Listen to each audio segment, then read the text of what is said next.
High, আমার নাম মিলন। এই মানসিক সমস্যা নিয়ে কথা বলি। আজকে তোমাদের কিছু কমন প্রশ্ন। দাদা, তুমি যখন এই সমস্যা থেকে রিকভারির দিকে এগোতে ছিলে, তখন তোমার এই সমস্যাগুলো ব্যাক কতবার করেছে? আজ যে তুমি ৩ বছর হয়ে গেল এখান থেকে রিকভার করেছো, তো তোমার এই যে সমস্যাগুলো মানে ৩ বছরের মধ্যে কতবার ব্যাক করেছে? কারণ আমি যারা এই কমেন্টগুলো করে, তো আমি খেয়াল করে দেখলাম তাদের হয়তো সমস্যাগুলো ২ মাস ৩ মাসের জন্য আউট হয়ে গেছিল। তারপরে হয়তো কোনো কারণে সে আবার জড়িয়ে গেছে। তো তারা এই কারণে হয়তো আমাকে এই কমেন্টটা করে যে আমার কতবার মানে এসছিল বা আমি এতদিনে যে ৩ বছর প্লাস হয়ে গেল, তো আমার কতবার এগুলো ব্যাক করেছে। তো খুব সুন্দর ভালো লাগলো প্রশ্নগুলো, যে হয়তো এই টপিকে যদি ভিডিও করি তোমাদের অনেকটা হেল্প হবে। কারণ হচ্ছে আমি প্রায় মানুষকে দেখে থাকি যে যখন তারা রিকভারির দিকে এগোয়, কিছুটা এগোয় মানে সাপোজ ধরে নাও ৭০-৮০%, তারপরে আবার চলে আসে সেই 0% এ, বা ২ মাস ৩ মাস ঠিক আছে, তারপরে দেখি আবার সেই আগের জায়গাতে। তো আজকে তোমাদের ভুলগুলো বলবো, আর আমি কি কি করেছিলাম, যে আমি আমার সমস্যাগুলো কতবার ব্যাক করেছে না করেছে, কি করেছিলাম, টোটাল বিষয়ে তোমাদের সাথে আলোচনা করব। তো তার আগে তুমি যদি আমার চ্যানেলে নতুন হয়ে থাকো, আমার চ্যানেলটি সাবস্ক্রাইব করে আমার সঙ্গে থাকবে। কারণ তোমরা সাবস্ক্রাইব করলে, লাইক কমেন্ট করলে এগুলো ভালো লাগে, আমি এগুলো দেখি। তো অবশ্যই লাইক কমেন্ট অ্যান্ড যদি শেয়ার ইচ্ছা হয় তো করতে পারো, আর সাবস্ক্রাইব অবশ্যই করবে। তো আসি মূলত কথায়। আমার দেখা মতে আমি তো এই যে পার্সোনাল গাইড করা, এটা তো প্রায় অনেক দিন ধরেই করি, প্রায় ৩ বছর কাছাকাছি। তো তাদের মধ্যে কিছু কিছু মানুষের কিন্তু ব্যাক এসছে। তো তাদের কেন ব্যাক এসছে, আর বেশিরভাগ মানুষ যারা আগে দেখতাম প্রচুর কমেন্ট করতো, আমাকে মেসেজ করতো, তারা মেসেজও দেয় না, কমেন্টও করে না, প্লাস কোনো সময় ইচ্ছা হয় যে তাদের খোঁজ নেবার, তখন মেসেজ করি, তারা বলে ভালো আছে। তার মানে তাদের এইটুকু কনফার্ম যে তাদের সমস্যাগুলো তারা ভালোভাবে বুঝে গেছে। যেমনটা আমি, অনেকে আমাকে প্রশ্ন করে থাকে, দাদা তোমার এই সমস্যা যখন সমস্যার মধ্যে ছিলে, রিকভারির দিকে এগোচ্ছিলে, তখন কি তোমার এগুলো ব্যাক করেনি? তো আমি বলবো অবশ্যই হ্যাঁ, ব্যাক করেছিল তখনটা। হয়তো ১৭ দিনে হয়তো ২০% ভালো, ১৯ দিনের বেলায় হয়তো আবার একটু খারাপ। এভাবে কম বেশি হচ্ছিল। তারপরে ধীরে, ধীরে যখন আমি রিকভার হলাম না, তখন কিন্তু আমার একবারও, এই ৩ বছর হতে চললো, একবারও এগুলো ব্যাক করিনি। কারণ তোমরা আমার ভিডিওতে কথা তো শুনতেই পাও। আমি মরে যাবো তাও ভালো, কিন্তু আমার মানসিক সমস্যা হবে না। এই যে মনে একটা জোর, এই জোরটা কিন্তু ধরো সাপোজ ১-২ দিনে কিন্তু হয় নাই। ৩ মাস প্লাস হয়েছে রিকভার, তারপরে কিন্তু উঁকি মারার চেষ্টা করেছে। যেটা তোমরা ফাঁক দিয়েছো সেটা আমি ফাঁক দেয়নি বলে আমার এতদিনে একবারও সমস্যা হয়নি। আমি মূলত বেশিরভাগ মানুষের যেটা ফলো করি সেটা হচ্ছে কি, যে তারা হয়তো বিন্দাস ভালো চলছে, হয়তো ২ মাস ৩ মাস ৬ মাস ভালো চলছে। আর আমরা তো এখন বর্তমানে এটাও জেনে গেছি, মানসিক সমস্যা যেটা হয় একটাতে কিন্তু সীমিত থাকে না। একটার পর একটা কিন্তু পরিবর্তন হয়। আমরা জানা সত্ত্বেও কিন্তু একই ভুলটাই করি। একটা কথা বলি, তোমরা যারা, যারা মানসিক সমস্যার মধ্যে রয়েছো, তারা তোমরা জানো না যে ধরো সাপোজ একটার পর একটা পরিবর্তন হতেই থাকে। যারা ওসিডির মধ্যে থাকে, যারা অ্যাংজাইটির মধ্যে থাকে, যারা হেলথ অ্যাংজাইটির মধ্যে থাকে, তাদের একটার পরে যে একটা পরিবর্তন হয় তারা কিন্তু জানে। তারপরেও কিন্তু এই সমস্যাগুলো টুকিটাকি যখন দেখা দেয়, সাপোজ আমার বুকে সমস্যা নিয়ে কিন্তু আমার মানুষ একেকজন আছে যারা বুকে সমস্যা নিয়ে মানসিক সমস্যা হয়েছে, কারো হয়েছে পেট নিয়ে। ঠিক আছে, তখন বিষয়গুলো বোঝা গেল, মনে একটু জোর আসলো, সে রিকভার হয়ে গেল। ম্যাক্সিমাম ৬ মাস, ১ বছর পরে হয়তো কোনো কারণে মাথায় প্রচুর ব্যথা বা মাথার ব্যথা কোনো মতে যাচ্ছে না, এরকম একটা সমস্যা তার সামনে এসে দাঁড়ালো। তখন সে কী করতে থাকলো, যে এটা কেন হলো? এটা কিভাবে হলো? তারাই কিন্তু ফাঁসে যারা এইভাবে ভাবে যে আমার এটা আবার কেন হলো? আমি কি মারা যেতে চলেছি? এটা সেটা। সাপোজ ১ বছর পরে। কিন্তু তাদের জায়গায় আমি মানে কি করি বলো তো? আমার যদি মাথায় ব্যথা হয় না, দেখি আমার মাথা ব্যথা সাপোজ ধরে নাও আমার কমছে না কোনো মতে। লাগাতার মানে বাড়ার দিকেই আছে, বা এটা কন্টিনিউ চলতে আছে। তখন আমি এরকম তোমাদের মতো ভাবি না যে আমি কি বড় কিছু হতে চললো, আমি কি মারা যাবো? এটা সেটা ভাবি না। আমার ডাউট হচ্ছে কি না? আমার ডাউট হচ্ছে যে সাপোজ আমার মাথায় হয়তো কিছু ১ বছর পরের কথা বলছি। যারা শরীর নিয়ে ভয় পাও, রোগ নিয়ে ভয় পায়, তারা কিন্তু এটা এখন এপ্লাই করো না। কারণ তোমাদের এখন পুরো টেস্ট নরমাল রয়েছে। এটা আমি ১ বছর পরের কথা বললাম। যখন ধরো এই বিষয়গুলো বোঝার পরে রিকভার হয়ে গেলে, তারপরে হয়তো ১ বছর পরে মাথায় ব্যথা যেরকম সাপোজ কমছে না, আমি বললাম। তো আমি কি করি, আমি তোমাদের মতো ডাউট করি না যে মাথায় আমার বড় কিছু হয়ে গেল না তো, এটা সেটা। ডাউট হলো, ডাক্তারের কাছে যাবো। ডাক্তার কি বলছে আমি দেখবো, টেস্ট দিলে টেস্ট করাবো, তারপরেই তো হলো গল্প।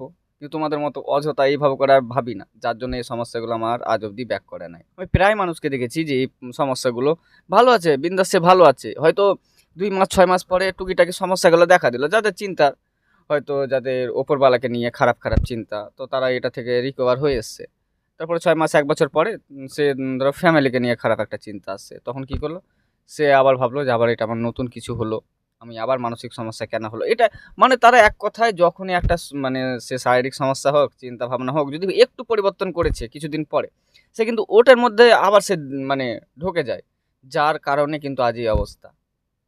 দেখো আমি তোমাদেরকে বলবো যে অবশ্যই বিষয়গুলো ভালো করে বোঝো। এবার একটা কাউন্সিলরের কাজ হচ্ছে তোমাদেরকে বোঝানো। তোমাকে এমনটা না যে তোমাকে সবসময় সে বোঝাতে পারবে, এমনটা না। তোমাকে একটু মনকে শান্ত করে তোমাকে নিজেকেও বোঝাতে হবে। এমনটা না যে আমার কাছে যত রকম মানে আমাকে যখন মানে কাউন্সিলিং করাতো যেসব ডক্টরগুলো, সেসব ডক্টরগুলো আমার সাথে মানে কন্টিনিউ ছিল, এরকমটা তো না। কিন্তু আমাদেরকে তো বুঝতে হবে সমস্যাটা আমার। কিন্তু আমরা কি করি, আমরা যখনই একটু কিছু হয় আবার নতুন করে ফাঁসার চেষ্টা করি। দেখো তোমার চিন্তা ভাবনার মধ্যে আমার চিন্তা ভাবনার মধ্যে এখানে পার্থক্য আছে এটাই। তোমাদের যখন টুকিটাকি একটার পর পরিবর্তন হতে থাকে বা একটার পর একটা ধরো কিছু ভিন্ন কিছু দেখা দিতে শুরু করে, তোমরা এটা নিয়ে আবার ভাবতে শুরু করো, যেটা আমি করি না।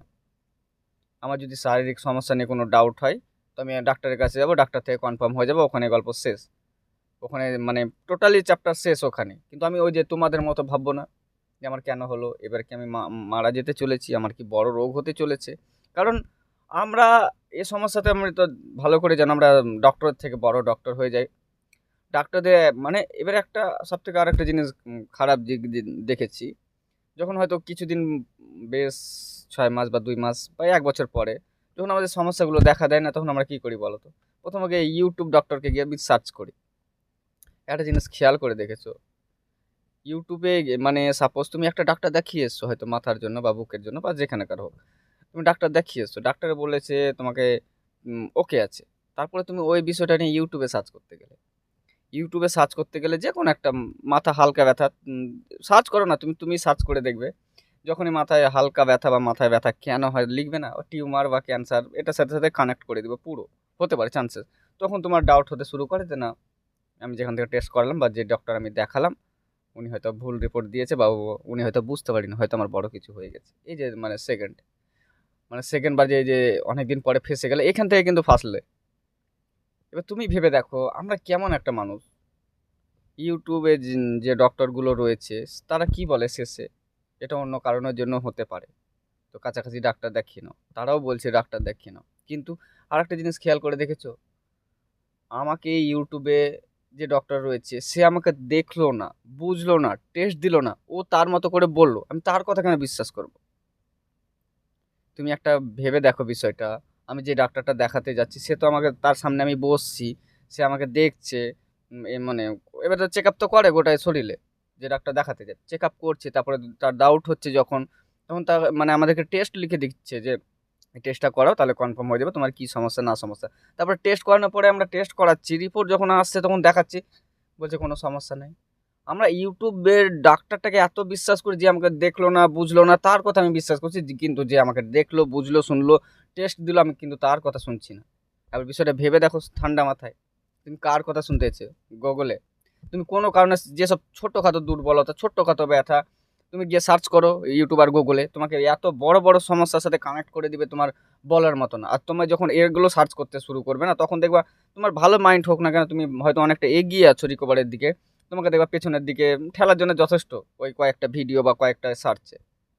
তো আমি সার্চ করব কেন? আমার যদি ডাউট হচ্ছে অনেক দিন পরে, সাপোজ 6 মাস, একবার মানে 1 বছর পরে, টেস্টের যে অনেক টাকা লাগে তা তো না। ডাউট হচ্ছে আমি একবার ডাক্তার কাছে যাব, যে ডক্টর তোমার মনে হচ্ছে না এই ডক্টর আমার কাছে, যেরকম সাপোজ আমাদের এখানে আমাদের এই জায়গাতে আমার একটা ডক্টর মানে কি বলবো ফ্রেন্ডলি টাইপের ডক্টর আছে। আমার যদি আমার কিছু সাপোজ এখন যদি কোনো মানে সমস্যা হয়, যেরকম সাপোজ হয়তো কিছুদিন আগে আমার ব্যাক পেন হয়েছিল। তো ব্যাক পেন হয়েছিল আমার, ব্যথাটা কোনো মতে যাচ্ছিল না আর কি, মেডিসিন এমনি যেগুলো আছে পেন কিলার এগুলো নিচ্ছি, কিন্তু যখনকার ব্যথা তখনকার। তো তারপরে আমি ডাক্তার কাছে গেলাম, এই ব্যথাটা ব্যাক পেনটা ম্যাক্সিমাম অনেক দিন ছিল আর কি। তো ব্যাক পেনের জন্য আমি ডাক্তার দেখালাম, মানে এক্সরে দিল প্লাস মেডিসিন দিল, তারপরে আমি আস্তে আস্তে ধীরে ধীরে শেষ হয়ে গেলো। কিন্তু আমি যে পিঠে কি বড় কিছু হয়ে গেল এটা সেটা পিঠ থেকে অনেকে শুনেছি, ইউটিউবে তো এগুলো আগে সার্চ করেছি, বলে জানা রয়েছে যে হাড়ের কোনো সমস্যা হলে, লিভারের কোনো সমস্যা হলে মানে পিঠে ব্যাক পেন হয়, এগুলো আমি শুনেছি। কিন্তু এগুলো আমার মাথায় এখন আর চলে না। আমার ডাউট হচ্ছে আমি ডাক্তার দেখাবো বাস, যেটা হবে ওখানে মানে চ্যাপ্টার ক্লোজ। তো আমার আর তোমার মধ্যে তফাৎ এখানটায়, যে আমি এইভাবে করে চলি, এইভাবে করে ভাবি, আর তোমরা এই যে ইউটিউব গুগল যেভাবে বলছে তুমি সেইভাবে চলছো। এর জন্য তোমরা কিন্তু বারবার ফেসে যাও এই সমস্যার মধ্যে। একবার জিনিস ভেবে দেখো তো, আমি তো কন্টিনিউ তোমাদেরকে ভিডিও দিয়ে আসছি, প্রায় 3 বছর হতে চললো। এত দিনের মধ্যে আমার ব্যাক করেনি মানসিক সমস্যা, তা বলে অনেকে জিজ্ঞেস করে দাদা তোমার এই যে কোনো কিছু সমস্যাগুলো দেখা দেয় না। আমি বলছি দেখো মানসিক সমস্যার মধ্যে যেগুলো হতো সেগুলো আমার দেখা দেয় না। কিন্তু আমি মানুষ। আমার টুকিটাকি সমস্যা আমারও লেগে রয়েছে। জ্বর, সর্দি, কাশি, বুকে ব্যথা, পেটে ব্যথা হতেই পারে এগুলো। এমনও হয়েছে আমার উল্টিও হয়েছে। কত কি সমস্যা হয়েছে। তা বলে আমি এগুলোকে মানসিক সমস্যার দিকে ঠেলে দিই না। যে না এগুলো আমার সব মানসিক সমস্যার জন্য হচ্ছে। আমি তো মানুষ। আমি চলো মেনে নিলাম যে আমারটা হচ্ছে এগুলো হচ্ছে আমার মানসিক সমস্যা না। এবার তুমি দেখো হসপিটালে এত মানুষ যারা উঠতে পারছে না বিছানাগত এটা সেটা হসপিটালের মধ্যে। তাদের তো আর মানসিক সমস্যা নাই। তারা কেন আছে এরকম? আমরা কিন্তু এই সমস্যার মধ্যে যখন থাকি জ্বর হলেও ভাবতে শুরু করি যে আমরা মারা যাবো। কিন্তু তারপরে আরেকটা জিনিস আমি কমনলি দেখেছি যে একটা মানুষের যখন এই মানসিক সমস্যাতে মানে সাপোজ রিকভার হবার পরে যদি জ্বর হয় না তাদের শরীর প্রচুর দুর্বল হয়ে যায়। তো তারা আমাকে বেশিরভাগ কমেন্ট করে বা মেসেজ করে যে দাদা আমার জ্বর হয়েছে তো এত দুর্বল হয় তাহলে কি আমার সত্যি কিছু একটা হতে এই যে নেগেটিভ তুমি ভেবে দেখো তো তোমার চোখে তুমি এগুলো আমি যেসব কথাগুলি বলি না একটু বাস্তবতা থেকে তুলে ধরি তুমি একটা জিনিস খেয়াল করে দেখো যারা হসপিটালে এমন মানুষকে দেখোনি যারা জ্বর হয়েছে তো বিছানা থেকে উঠতে পারছে না খুব কষ্ট করছে বাবা গো মা গো করছে করে না 100% করে তাহলে আমরা ওগুলো কেন ভাবছি না যে একটা স্বাভাবিক মানুষেরও যদি জ্বর হয় সেও কিন্তু তাদেরও শরীর দুর্বল হয় তারাও কিন্তু উঠতে পারে না কিন্তু আমরা ভাবি যে না আমাদের বড় কিছু হতে চলেছে এই যে আমরা রিকভারের জার্নিতে আমরা তো জেনে গেছি না যে বিষয়গুলো কি কেন কোথা থেকে হচ্ছে না হচ্ছে সবই তো জেনে গেছি তারপরে আমি এগুলোতে বারবার কেন ফেসে যাব তোমরা এইখানেই ভুল করো আমার রিকোয়েস্ট থাকবে তোমাদের সবার প্রতি মানসিক ডাক্তার দেখাও তুমি যে ডাক্তার দেখাও ওকে আমি বলবো কিন্তু সাথে একটা কাউন্সিলরের হেল্প নাও কারণ তোমাকে এই বিষয়গুলো বোঝানোর জন্য একজন কাউন্সিলর অবশ্যই লাগবে কারণ হচ্ছে আমার জ্ঞানে বলে